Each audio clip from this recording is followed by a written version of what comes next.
everyone! Welcome back to my YouTube channel. Ayun ang komodo. So for today's video is punta tayong Taiwan. Kotse tayo. Ay, grabe naman ang flex. Patay na mo yun. Di, wala eh. Ben 10. That's 4.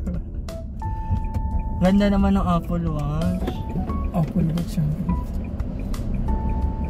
And so good morning. It's 9:06 AM. It's Wednesday, September 25th. So for today's video is pupunta nga tayong Bad's Car Accessories sa may Marikina. And 41 minutes yung ano namin. Hopefully at 9:47 before 10 AM makarating kami doon. Yung cellphone mo. Ay, sorry. Diba? So, yeah, yung camera gumalaw.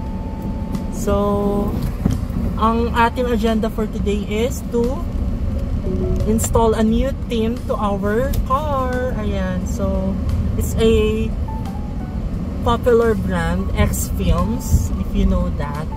Yeah, X Films Philippines.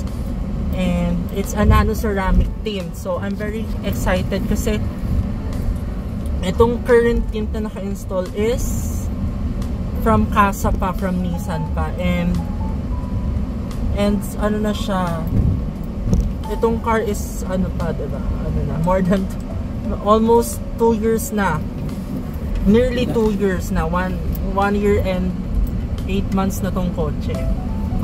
And yun, nagsastart na siya mag-fade and kitang-kita na yung mga tao sa loob. So, wala talagang privacy. And me as a person na maarte, you know, na maarte, and syempre, ayaw natin nakikita tayo sa labas, di ba? Artista. But the reason kasi na kaya walang tint yung harap, kasi yung, I thought yung dad ko, ay, English, konyo. Kasi yung papa ko, akala ko magdadrive siya. Kasi malabo yung mata niya. Yun pala, hindi siya magdadrive. Never na na-drive to. Within that, lifespan na nandito siya sa amin. So yun. So yeah, update ko kayo later. I'll be focusing na sa pagdadrive. Ito pala si Edin, ang ating maasahan na friend. Si Asa. Thank you, Dave. Sige na, update ko kayo later. Ito nga pala yung old tint ng car. As you can see, wala siyang tint sa harap. And ito yung sa gilid. Ito yung from Casa pa. Medium yung shade nito. And as you can see, kitang-kita na talaga yung loob. Wala na rin talagang privacy. Ito siya sa labas. Ayan, as you can see. Clear naman siya. Clear pa rin siya, diba? Kasi okay, we're here na. Bads Saisaki. Sa buffet. So ayun, nakaakyat na kami dun sa lounge sa taas. Medium dark. Yan po sir, try nyo siya. Kumbaga yan yung init na nagpa-black. So yun na lang mararamdaman nyo sa loob. So sa premium, may konting ramdam pa kayo. Okay? Sa elite po, ito, medium dark elite. Try nyo po siya. Mas wala. Yes po, kumbaga mas less yung init po. Sa super dark naman, try nyo sir. Sa super dark. Kumbaga may ramdam pa rin talaga sa elite. Pero yung premium naman namin, so kung ika-compare siya sa mga ordinary, yung mga free sa Casa, sobrang laki rin naman po ng difference po. Pero pag gusto nyo talaga yung mas okay yung heat rejection, elite po. Saka mas long lasting din yung warranty sa elite. Para mas so, kumbaga itong meter po, yung init na ina-absorb, kina-convert into numbers. So, syempre habang tumatagal din siya, tumataas din yung numbers, painit din ang painit po. So, nasa 6,500 yung init na ina-absorb. So, ito premium na medium dark. So, sa 6,000, about 94%, 370. So, sa Elite naman, sir, na medium dark. So, sa 6,800, about 99%, 64 na lang po. So, 65, compare nyo dito, 373 po. So, medyo malaki rin po yung difference in terms of heat rejection. So, ano na. Okay, ito na si Almira. So, dito siya papasok dito.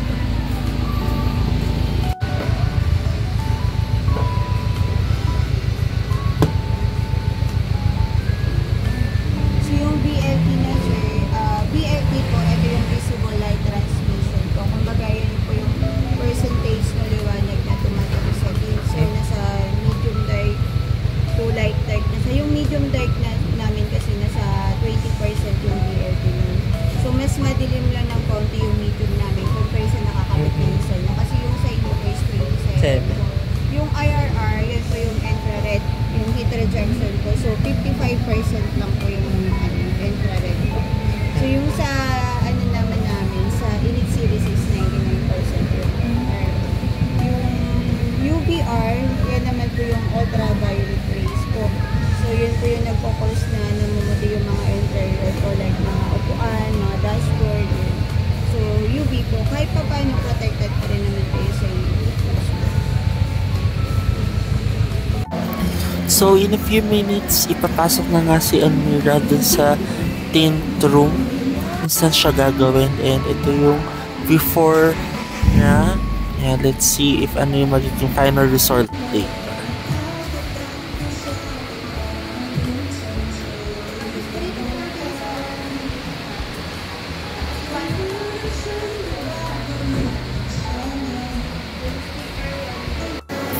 Dito, tinetest nila yung mga lights, yung mga gasgas ng car before nila gawin para ma-check kung ano yung may mga sira, ganyan. Para pag nagreklamo ka later on, hindi sila liable for that. Ito nga pala yung itsura ng lounge nila sa taas. It's aircon and may waiting area naman. Also, available din yung mga iba nilang accessories dito. So, you can check it out also. Ito na nga, nasa loob na siya ng room and chinecheck pa rin yung mga gas-gas kasi iba yung lighting dito. And yung mga gas-gas din sa mga mirrors. After almost 3 hours, ito na nga si Almira and sobrang bagay yung shade na napili namin. It's Elite Series, medium dark sa harap, then the rest super dark.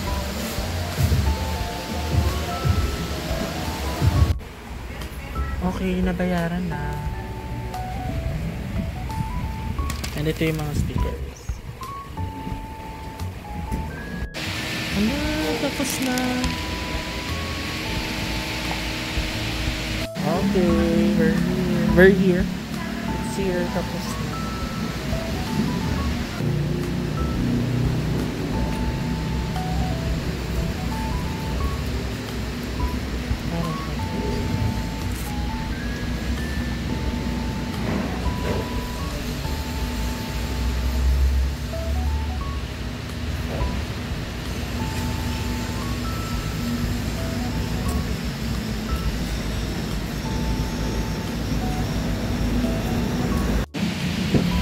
Dito sa rear end, pinalagay ko na rin yung X-Films na sticker.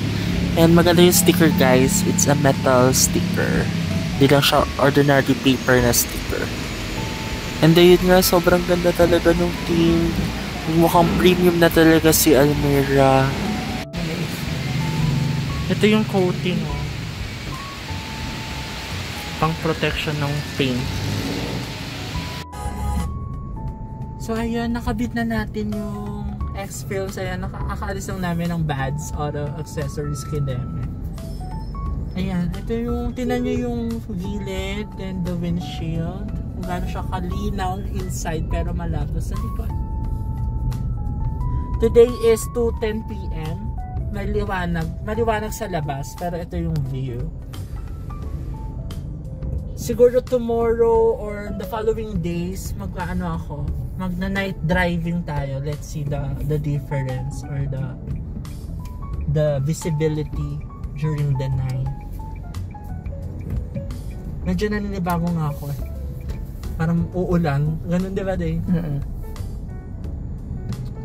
Yeah. Thank you so much, X Films Philippines.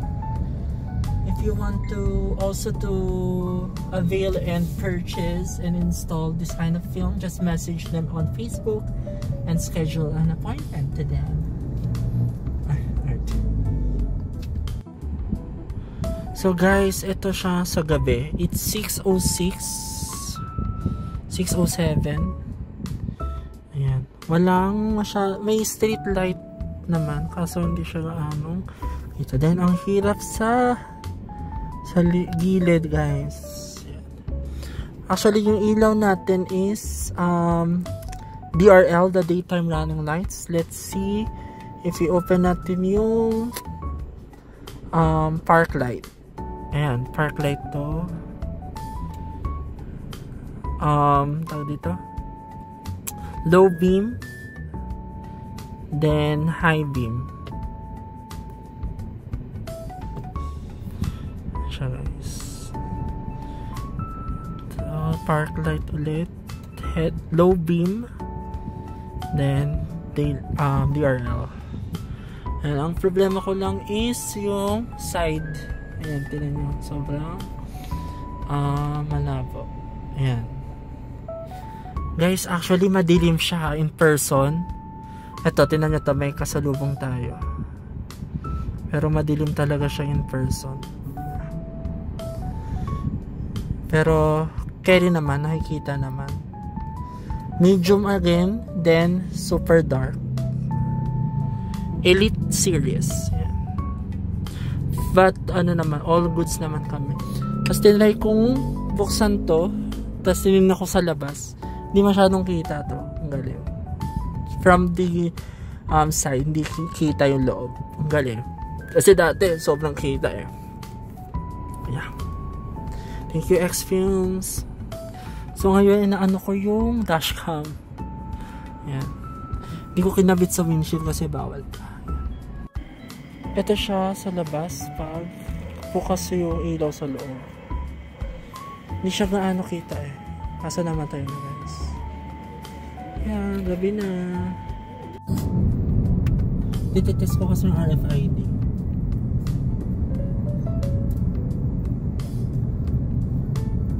Maalog lang tayo. May alam ba to? May anti-alog ba to?